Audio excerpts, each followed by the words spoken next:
अब मैं मंच पर बुलाना चाहूँगा आज के इस कार्यक्रम के मुख्य वक्ता शिक्षाविद आदरणीय पूनम जी भाई साहब को कि वह मंच पर पधारें और आज के इस कार्यक्रम के मुख्य वक्ता के रूप में इस विषय पर अपना उद्बोधन समाज बंधुओं को दें। उससे पहले मैं इस प्रांगण में उधर पीछे खड़े बंधु हैं, गेट के बाहर भी कुछ समाज बंधु खड़े हैं, उन सभी से मेरा आग्रह रहेगा कि वो कृपया पंडाल के अंदर पधारें और अपना स्थान ग्रहण करें। आदरणीय पूनम जी भाई साहब।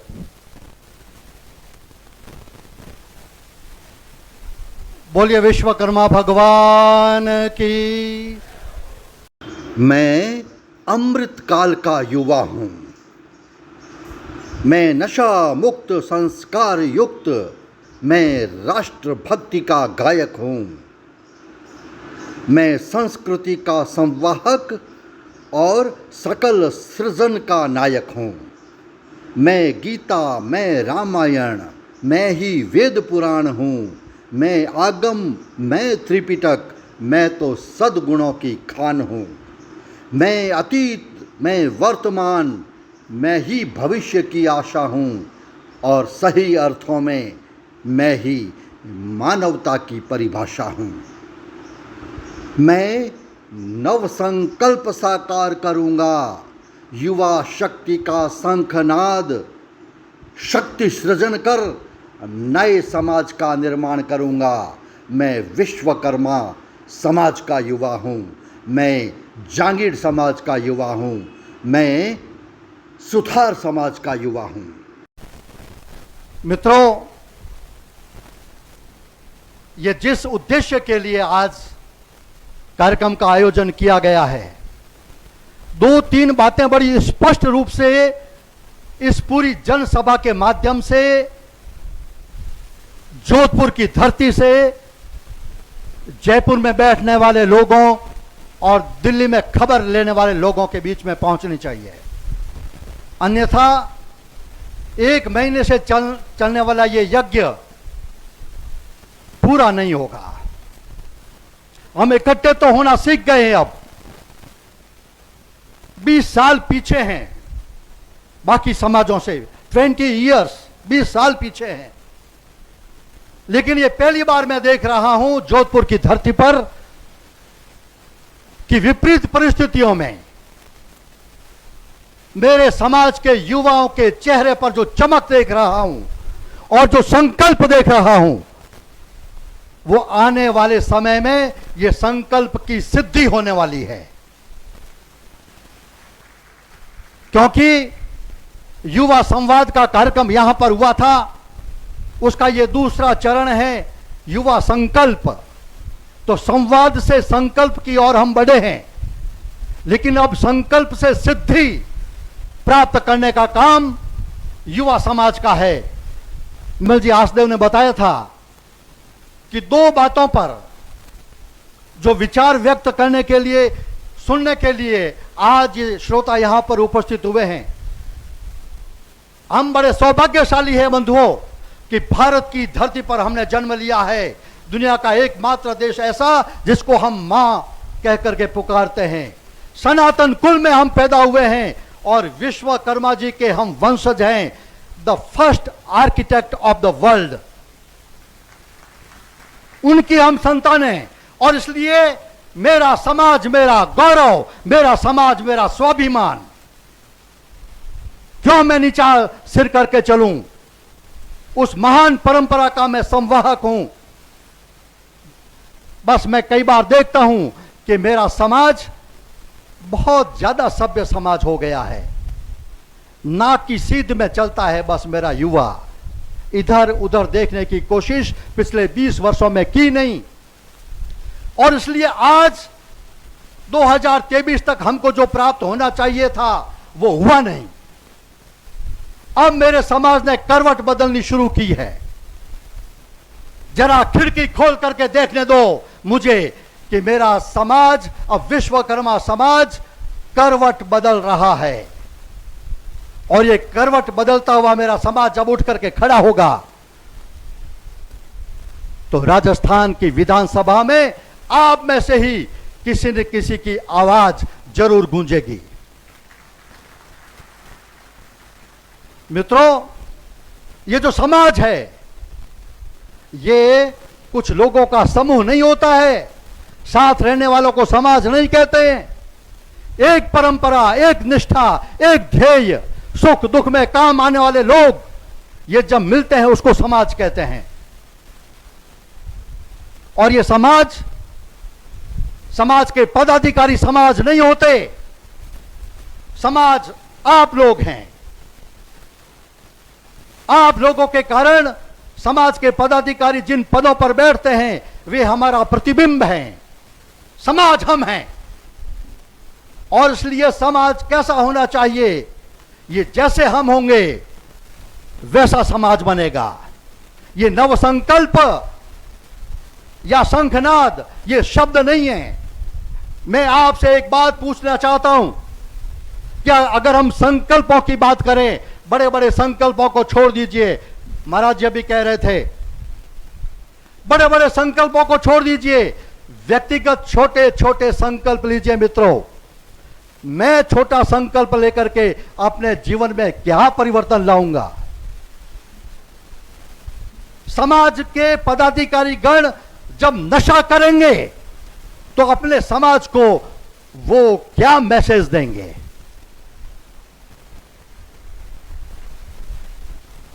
और इसलिए छोटे छोटे संकल्प अपने स्वयं से शुरू करके, परिवार से शुरू करके, मुझे बड़ा कभी कभी एक कमी खलती है अपने समाज में। अपने समाज के लिए कोई नीति नियामक संस्था नहीं है। बहुत सारी अखिल भारतीय स्तर की बड़ी बड़ी सभाएं, महासभाएं बनी हुई है। मैं इस बात का घोर विरोधी हूं कि समाजों में चुनाव करवाने पड़ते हैं और समाजों के चुनाव ऐसे होते हैं जैसे किसी को लोकसभा में पहुंचना हो। धन बल, बाहुबल, भुजबल सबका उपयोग करके, सब प्रकार का दिखावा करके वो समाज के पदों पर पहुंचने की कोशिश करते हैं। क्या जरूरत है इसकी? समाज में अगर काम करना ही है तो एक ऐसे व्यक्ति को समाज में से उठा करके लाइए जिसको ना पद की लालसा है, ना नाम की लालसा है। उसको आगे बैठा करके वो 50 बार मना करे मुझे कुछ नहीं बनना, उसको समाज के आगे ला करके कहिए आपके निर्देशन में हम अपना समाज चलाना चाहते हैं। अरे कुछ तो करिए ना। समाज में राजनीति नहीं, समाज के लिए राजनीति कीजिए। ये आयोजक कमल जी, वासुदेव जी 1 महीने से इस आयोजन में जी जान से जुटे हुए हैं। और मित्रों, बीच में 20 मिनट के लिए थोड़ा व्यवधान हुआ, थोड़े प्रश्न हमारे बीच में भी, हमारे मन मस्तिष्क में उठने लगे, ऐसी क्या व्यवस्था है। लेकिन रात को 3:30 बजे तक ये लोग यहां पर एक तरफ ऐसा गरजता हुआ मौसम, आता हुआ तूफान, और उसके बीच में ये युवा मंडली यहां पर खड़ी थी और इनको बांधने का काम कर रही थी। एक बार मैं चाहता हूं कि केवल 15 सेकंड के लिए नॉन स्टॉप मोबाइल वगैरह साइड में रख करके ये कमल जी, आसदेव, वासुदेव जी के लिए, युवा संघ के लिए और श्री विश्वकर्मा झांगड़ी पंचायत के सभी पदाधिकारियों के लिए 15 सेकंड के लिए अनवरत तालियां बजाइए। जोरदार।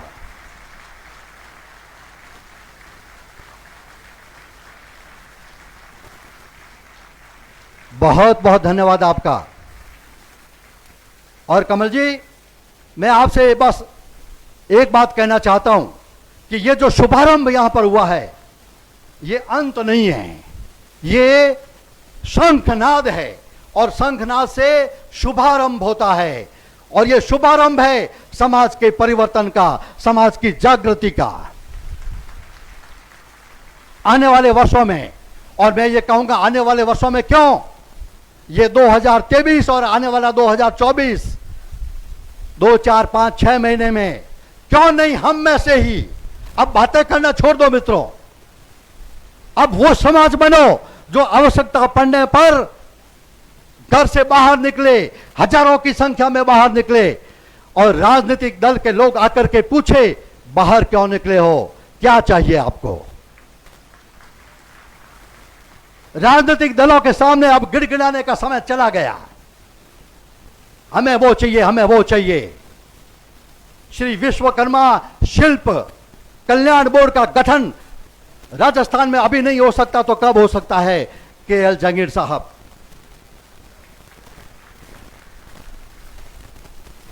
श्री विश्वकर्मा जयंती पर सार्वजनिक अवकाश, इतनी बार नरेंद्र मोदी जी विश्वकर्मा भगवान की जय जयकार लगा करके समाज को चेता चुके। सार्वजनिक अवकाश की घोषणा पूरे देश के अंदर क्यों नहीं हो सकती? जोधपुर की धरती पर 8-10 बीघा जमीन बालिका छात्रावास के लिए सारे समाजों को मुख्यमंत्री साहब दोनों हाथों से इस समय बांट रहे हैं इस चुनावी वर्ष में। तो क्यों नहीं सुथार समाज को तत्काल 8-10 बीघा जमीन जोधपुर की धरती पर समाज को उपलब्ध होनी चाहिए? और मैं ये कहूंगा, राजेंद्र जी गहलोत साहब विराजमान हैं, मेरे प्रति बहुत स्नेह रखते हैं व्यक्तिगत रूप से। सुथार समाज फलोदी को आपने 10 लाख रुपए अपने कोटे से दिए हैं। एक बार फिर मैं आपकी उपस्थिति में आपको धन्यवाद देता हूं। लेकिन मैं आपको यह कहना चाहता हूं कि जोधपुर महानगर कहलाता है। जिले में 3 लाख के आसपास अपनी आबादी है। जिस समय अपना समाज अपनी आबादी का 10% बाहर निकलना सीख जाएगा, उस समय कोई भी पार्टी हो मित्रों, मुझे पार्टी से कोई मतलब नहीं है, सब पार्टियां आपके चरणों में आकर के खड़ी होगी। मैं चाहता हूं मेरे समाज का 10%, 100% नहीं कह रहा हूं, 10% समाज का युवा सज्जन मातृशक्ति सड़कों पर आकर के खड़ी हो जाएगी। ये राजनीतिक पार्टियां तो वोट चाहती है और वोट चाहने के लिए सिर गिने जाते हैं लोकतंत्र में। मैं आपसे ये निवेदन करना चाहता हूं कि आने वाले वर्षों में इस विधानसभा चुनाव से लेकर के संसद के चुनाव में, चाहे फलोदी विधानसभा क्षेत्र हो, अरे कोई ताल ठोको खड़े होकर कि हां मैं मैदान में हूं। यह सुथार समाज उसके पीछे खड़ा होना चाहिए। यह सूरसागर क्षेत्र वर्षों से हमारे वोटों के कारण से जीतता आया है। यहां का विधानसभा में प्रतिनिधित्व करने वाला व्यक्ति, कभी तो हम खड़े होकर के ताल ठोकना सीखें। हम अपने कंधों पर बिठा करके लोगों को विधानसभा में पहुंचाते हैं और वे हमारे कंधों का उपयोग करके, हमारी सीढ़ियों का उपयोग करके बाय बाय कर देते हैं। अब इस समाज को जागने की जरूरत है और इसलिए यह समाज इन 2 वर्षों के अंदर ही अपना शक्तिशाली प्रदर्शन करते हुए भीख नहीं, अपना सम्मान, अपना स्वाभिमान राज्य सरकारों से और राजनीतिक दलों के सामने पेश करे और राजनीतिक दलों को मजबूर करे कि वो हमारे ऊपर मेहरबानी नहीं, हमारे समाज का स्वाभिमान, हमारे समाज का गौरव लौटाए। मित्रों, मैं केवल अपने समाज की बात ही नहीं करता, अंत में मैं मेरे देश की बात भी करता हूं और इसलिए मैं ये कहता हूं कि मेरा देश बदल रहा है। मुझे गर्व तब होता है जब इस देश के तिरंगे का सम्मान सारी दुनिया में हो रहा है। यूक्रेन और रशिया के युद्ध में भारतीय छात्र जब फंस जाते हैं और उनको जब यह सलाह दी जाती है कि आप तिरंगा लेकर के आराम से स्वाभिमान के साथ बिना किसी भय से आप भारत वापस लौट सकते हैं, तब मुझे गर्व होता है। मैं किसी राजनीतिक पार्टी के बारे में नहीं बोल रहा हूं। मैं शिक्षाविद होने के नाते पिछले 50 वर्षों से मेरी आंखों के सामने इस प्रकार का दृश्य पहली बार उपस्थित हो रहा है कि विश्व पटल पर मेरे भारत की साख, मेरे भारत की इज्जत बढ़ रही है। तुर्की में भूकंप आता है, सबसे पहले उनको सहायता देने के लिए जब मेरा देश पहुंचता है तो तुर्किस्तान के एयरपोर्ट पर जब लिखा जाता है भारत देश हमारे लिए भगवान के बराबर है, तो मुझे गर्व होता है। मुझे गर्व होता है जब कोविड के समय 170 देशों को भारत ने मुफ्त की वैक्सीन दी, उनका जीवन बचाया, तब वहां के लोगों ने जो भारत को धन्यवाद दिया कि इस युग में, इस ब्रह्मांड में अगर कोई सहायता करने वाला देश है तो वो भारत है, तब मुझे गर्व होता है। मुझे गर्व तब होता है जब 170-75 देशों में मेरे भारत के योग को अपनाया जाता है। मुझे गर्व तब होता है जब अमेरिका में भारत के वेद मंत्र गूंजते हैं। मुझे गर्व तब होता है जब सऊदी अरेबिया में भारत के बड़े बड़े हिंदुओं के मंदिर बनाए जा रहे हैं। और मुझे गर्व तब होता है जब भारत के प्रतिनिधि विदेश में अभी जब जाते हैं तो वहां के राष्ट्र प्रमुख उनका चरण स्पर्श करते हैं। मुझे गर्व तब होता है जब भारत को G20 की अध्यक्षता मिलती है। आप समझिए कितना बड़ा स्वाभिमान देश के लिए है। और मुझे गर्व तब होता है, या मैं ये कहूं कि मुझे गर्व तब होगा जब यही बातें मैं मेरे समाज के बारे में कहूंगा कि मेरा समाज नशा मुक्त, संस्कार युक्त, राष्ट्रभक्ति से ओतप्रोत और समाज के लिए जीने और मरने वाला समाज जिस दिन पैदा हो गया, जिस दिन खड़ा हो गया अपने पैरों पर, उसको किसी के सामने हाथ फैलाने की आवश्यकता नहीं रहेगी।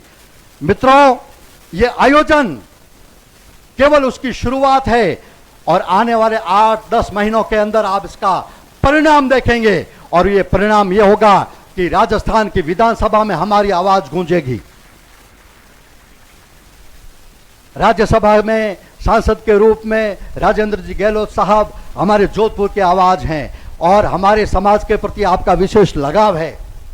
ये हमारी ही आवाज है। और ये जितनी बातें मैंने गहलोत साहब आपके सामने कही है, राजनीतिक दलों में हमारे सामान्य से कार्यकर्ताओं को प्रतिनिधित्व मिलना चाहिए।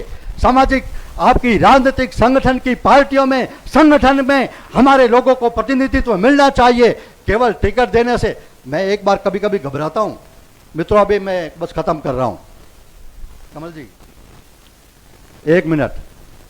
मैं कभी कभी घबराता हूं कि आज अगर आपको इसी समारोह में यहां आकर के कह दिया जाए कि चलो हम आप में से 2 लोगों को टिकट देते हैं, तो मित्रों जरा यहां अभी यहां हाथ रख करके सोचना कि क्या हम इतनी ताकत रखते हैं कि उन 2 लोगों को हम किसी भी कीमत पर जिता करके भेज देंगे?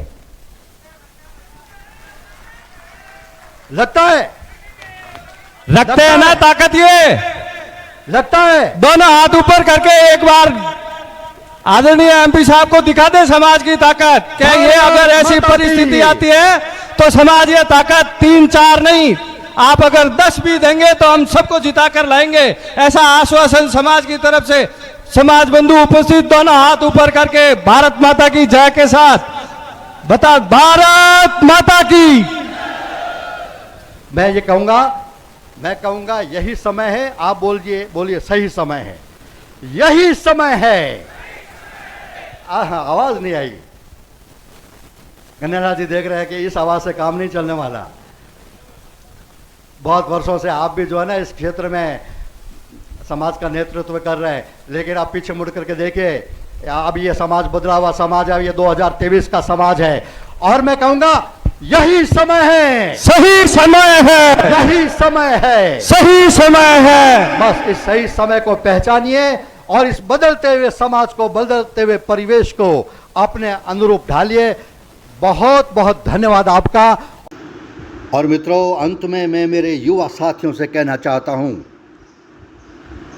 कि सूरज जैसा बनना है तो सूरज जितना तपना होगा, नदियों सा आदर पाना है तो पर्वत छोड़ निकलना होगा।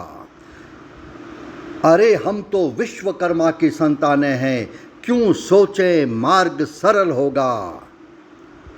वक्त जरूर ज्यादा लगेगा, लेकिन हर संकट का हल होगा, हर संकट का हल होगा। वो आज नहीं तो कल होगा, वो आज नहीं तो कल होगा। और ये मौसम भी अब बदल गया है, ठंडी ठंडी हवाएं चलने लगी है। कार्यक्रम के बाद भोजन भी होने वाला है। जरा सुनते रहिए और एक संकल्प, मजबूत संकल्प इस धरती से आप आज के इस कार्यक्रम से लेकर के जाइए। बस केवल कार्यक्रम में आए, कमियां निकाली, किसने क्या बोला, सुना, चले गए, इससे काम नहीं चलेगा। अब एक मत, एक मन, एक विचार, एक ध्येय, एक लक्ष्य के लिए इस समाज को खड़ा होना पड़ेगा। बहुत बहुत धन्यवाद आपका।